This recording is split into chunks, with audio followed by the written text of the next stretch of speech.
তো দেখো বন্ধুরা, আজকে কি রান্না করেছি চলে এলাম তোমাদের সঙ্গে শেয়ার করতে।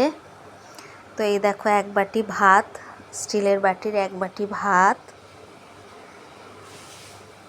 আচ্ছা, তারপরে এই যে দেখো, একটা কাঁচে বাটি রাখলাম, শাক ভাজা দিলাম, কলমি শাক ভাজা, পেঁয়াজ দিয়ে ভাজা করেছি।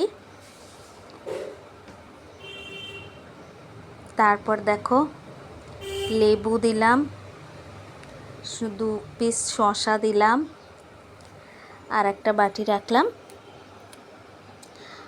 বরবটি, আলু, মাছের তেলপোটা দিয়ে চচ্চড়ি। আর তারপর দেখো, আর একটা বাটি রাখলাম রুই মাছ আর তোমার পটল আলু দিয়ে পাতলা করে মাছের ঝোল। আজকের এই ছিল আমার রেসিপি। তো ভিডিওটা কেমন লাগলো অবশ্যই একটা লাইক করো।